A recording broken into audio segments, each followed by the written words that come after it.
ब्राह्मणों द्वारा क्षत्रिय वंश की उत्पत्ति और वृद्धि तथा उस समय के धार्मिक राज्य का वर्णन। पिछले अध्याय में हमने व्यास आदि मुख्य पात्रों के जन्म की कथा सुनी। आप सभी मेरे दूसरे चैनल पुराण विद आभा शर्मा जावास में जाकर ब्रह्म पुराण और पद्म पुराण की श्रवण पुस्तिका का भी आनंद ले सकते हैं। जन्मेजय बोले, ब्राह्मण, आपने यहाँ जिन राजाओं के नाम बताए हैं और जिन दूसरे नरेशों के नाम यहाँ नहीं लिए हैं, उन सब सहस्त्रों राजाओं का मैं भली भांति परिचय सुनना चाहता हूँ। महाभाग, वे देवतुल्य महारथी इस पृथ्वी पर जिस उद्देश्य की सिद्धि के लिए उत्पन्न हुए थे, उसका यथावत वर्णन कीजिए। वैशंपायन जी कहते हैं, राजन, यह देवताओं का रहस्य है, ऐसा मैंने सुन रखा है। स्वयंभू ब्रह्मा जी को नमस्कार करके आज उसी रहस्य का तुमसे वर्णन करूंगा। पूर्व काल में जमदाग्नि नंदन परशुराम ने 21 बार पृथ्वी को क्षत्रिय रहित करके उत्तम पर्वत महेंद्र पर तपस्या की थी। उस समय जब भृगुनंदन ने इस लोक को क्षत्रिय शून्य कर दिया था, क्षत्रिय नारियों ने पुत्र की अभिलाषा से ब्राह्मणों की शरण ग्रहण की थी। नररत्न, वे कठोर व्रतधारी ब्राह्मण केवल ऋतुकाल में ही उनके साथ मिलते थे, ना तो कामवश और ना बिना ऋतुकाल के ही। राजन, उन सहस्त्रों क्षत्राणियों ने ब्राह्मण से गर्भ धारण किया और पुनः क्षत्रिय कुल की वृद्धि के लिए अत्यंत बलशाली क्षत्रिय कुमारों तथा कुमारियों को जन्म दिया। इस प्रकार तपस्वी ब्राह्मणों द्वारा क्षत्राणियों के गर्भ से धर्म पूर्वक क्षत्रिय संतान की उत्पत्ति और वृद्धि हुई। वे सब संतानें दीर्घायु होती थी। तदनंतर जगत में पुनः ब्राह्मण प्रधान चारों वर्ण प्रतिष्ठित हुए।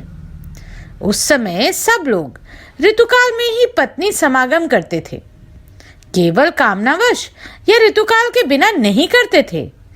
इसी प्रकार पशु पक्षी आदि की योनि में पड़े हुए जीव भी ऋतुकाल में ही स्त्रियों से संयोग करते थे। भरत श्रेष्ठ, उस समय धर्म का आश्रय लेने से सब लोग सहस्त्र एवं शत वर्षों तक जीवित रहते थे और उत्तरोत्तर उन्नति करते थे। भूपाल, उस समय की प्रजा धर्म एवं व्रत के पालन में तत्पर रहती थी, अतः सभी लोग रोगों तथा मानसिक चिंताओं से मुक्त रहते थे। गजराज के समान गमन करने वाले राजा जन्मेजय तदनंतर धीरे धीरे पृथ्वी समुद्र से घिरी हुई वन और नगरों सहित इस संपूर्ण पृथ्वी पर पुनः क्षत्रिय जाति का ही अधिकार हो गया। जब पुनः क्षत्रिय शासक धर्म पूर्वक इस पृथ्वी का पालन करने लगे, तब ब्राह्मण आदि वर्णों को बड़ी प्रसन्नता प्राप्त हुई। उन दिनों राजा लोग काम और क्रोध जनित दोषों को दूर करके दंडनीय अपराधों को धर्मानुसार दंड देते हुए पृथ्वी का पालन करते थे। इस तरह धर्मपरायण क्षत्रियों के शासन में सारा देश काल अत्यंत रुचिकर प्रतीत होने लगा। उस समय सहस्त्र नेत्रों वाले देवराज इंद्र समय पर वर्षा करके प्रजाओं का पालन करते थे। राजन, उन दिनों कोई भी बाल्यावस्था में नहीं मरता था। कोई भी पुरुष युवावस्था प्राप्त किए बिना स्त्री सुख का अनुभव नहीं करता था। भरत श्रेष्ठ, ऐसी व्यवस्था हो जाने से समुद्र पर्यंत ये सारी पृथ्वी दीर्घ काल तक जीवित रहने वाली प्रजाओं से भर गई। क्षत्रिय लोग बहुत सी दक्षिणा वाले बड़े बड़े यज्ञों द्वारा यजन करते थे। ब्राह्मण अंगों और उपनिषदों सहित संपूर्ण वेदों का अध्ययन करते थे। राजन, उस समय ब्राह्मण ना तो वेद का विक्रय करते और ना शूद्रों के निकट वेद मंत्रों का उच्चारण ही करते थे। वैश्यगण बैलों द्वारा इस पृथ्वी पर दूसरों से खेती कराते हुए भी स्वयं उनके कंधे पर जुआ नहीं रखते थे। उन्हें बोझ ढोने में नहीं लगाते थे। दुर्बल अंगों वाले निकम्मे पशुओं को भी दाना घास देकर उनके जीवन की रक्षा करते थे। जब तक बछड़े केवल दूध पर रहते हैं, घास नहीं चरते, तब तक मनुष्य गायों का दूध नहीं धोते थे। व्यापारी लोग बेचने योग्य वस्तुओं का झूठे माप तोलकर विक्रय नहीं करते थे। नरश्रेष्ठ, सब मनुष्य धर्म की ही ओर दृष्टि रखकर धर्म में ही तत्पर हो धर्मयुक्त कर्मों का ही अनुष्ठान करते थे। राजन, उस समय सब वर्णों के लोग अपने अपने कर्म के पालन में लगे रहते थे। नरश्रेष्ठ, इस प्रकार उस समय कहीं भी धर्म का ह्रास नहीं होता था। भरत श्रेष्ठ, गौएं तथा स्त्रियां भी ठीक समय पर ही संतान उत्पन्न करती थी। ऋतु आने पर ही वृक्षों में फूल और फल लगते थे। नरेश, इस प्रकार उस समय सब ओर सतयुग छा रहा था। सारी पृथ्वी नाना प्रकार के प्राणियों से खूब भरी पूरी रहती थी। भरत श्रेष्ठ, इस प्रकार संपूर्ण मानव जगत बहुत प्रसन्न था। मनुजेश्वर, इसी समय असुर लोग राजपत्नियों के गर्भ से जन्म लेने लगे। उन दिनों अदिति के पुत्र अर्थात देवता द्वारा दैत्यगण अनेक बार युद्ध में पराजित हो चुके थे। स्वर्ग के ऐश्वर्य से भ्रष्ट होने पर वे पृथ्वी पर ही जन्म लेने लगे। प्रभु, यहीं रहकर देवत्व प्राप्त करने की इच्छा से वे मनस्वी असुर भूतल पर मनुष्यों तथा भिन्न भिन्न प्राणियों में जन्म लेने लगे। राजेंद्र, गौएं, घोड़े, गधों, ऊंटों, भैंसों, कच्चे मांस खाने वाले पशुओं, हाथियों और मृगों की योनि में भी यहाँ असुर ने जन्म लिया और अभी तक वे जन्म धारण करते जा रहे थे। उन सब से यह पृथ्वी इस प्रकार भर गई कि अपने आप को धारण करने में असमर्थ हो सकी। स्वर्ग से इस लोक में गिरे हुए तथा राजाओं के रूप में उत्पन्न हुए कितने ही दैत्य और दानव अत्यंत मद से उन्मत्त रहते थे। वे पराक्रमी होने के साथ ही अहंकारी भी थे। अनेक प्रकार के रूप धारण कर अपने शत्रुओं का मान मर्दन करते हुए समुद्र पर्यंत सारी पृथ्वी पर विचरते रहते थे। वे ब्राह्मणों, क्षत्रियों, वैश्यों तथा शूद्रों को भी सताया करते थे। अन्य जीवों को भी अपने बल और पराक्रम से पीड़ा देते थे। राजन, वे असुर लाखों की संख्या में उत्पन्न हुए थे और समस्त प्राणियों को डराते, धमकाते तथा उनकी हिंसा करते हुए भूमंडल में सब ओर घूमते रहते थे।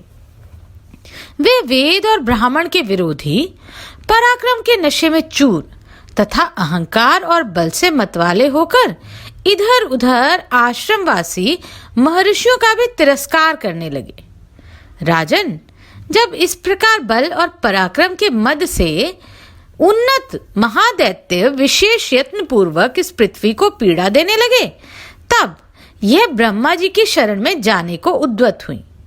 दानवों ने बलपूर्वक जिस पर अधिकार कर लिया था, पर्वतों और वृक्षों सहित उस पृथ्वी को उस समय कश्यप और दिग्गज आदि की संगठित शक्तियां तथा शेषनाग भी धारण करने में समर्थ ना हो सके।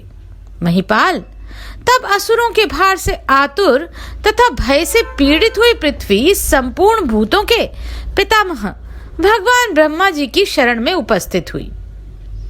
ब्रह्मलोक में जाकर पृथ्वी ने उन लोक सृष्टा अविनाशी देव भगवान ब्रह्मा जी का दर्शन किया, जिन्हें महाभाग देवता, द्विज और महर्षि घेरे हुए थे।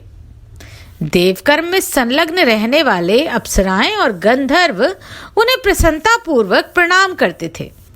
पृथ्वी ने उनके निकट जाकर प्रणाम किया।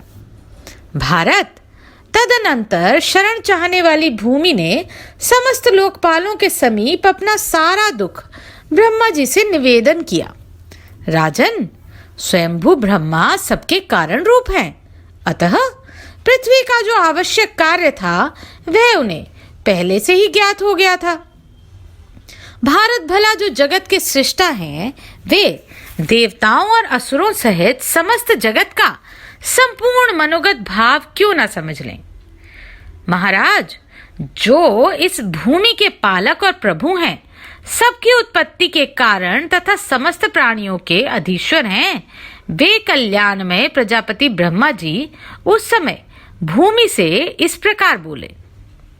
वसुंधरे, तुम जिस उद्देश्य से मेरे पास आई हो उसकी सिद्धि के लिए मैं संपूर्ण देवताओं को नियुक्त कर रहा हूं। वैशंपायन जी कहते हैं, राजन, संपूर्ण भूतों की सृष्टि करने वाले भगवान ब्रह्मा जी ने ऐसा कहकर उस समय पृथ्वी को तो विदा कर दिया और समस्त देवताओं को यह आदेश दिया, देवताओं, तुम इस पृथ्वी का भार उतारने के लिए अपने अपने अंश से पृथ्वी के विभिन्न भागों में पृथक पृथक जन्म ग्रहण करो।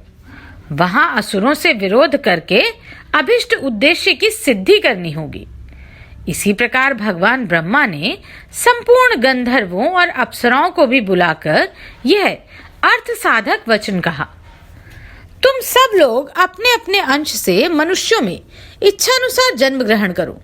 तदनंतर इंद्र आदि सब देवताओं ने देवगुरु ब्रह्मा जी की सत्य, अर्थ साधक और हितकर बात सुनकर उस समय उसे शिरोधार्य कर लिया।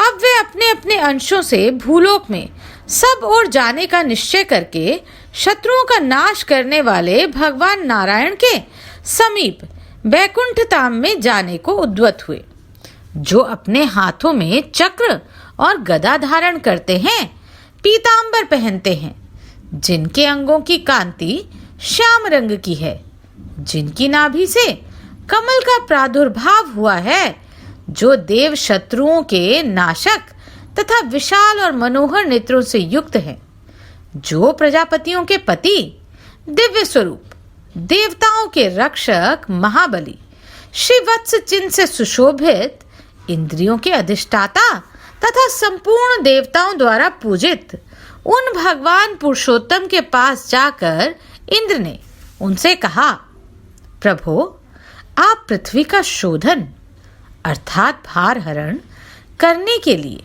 अपने अंश से अवतार ग्रहण करें। तब श्रीहरि ने तथास्तु कहकर उनकी प्रार्थना स्वीकार कर ली।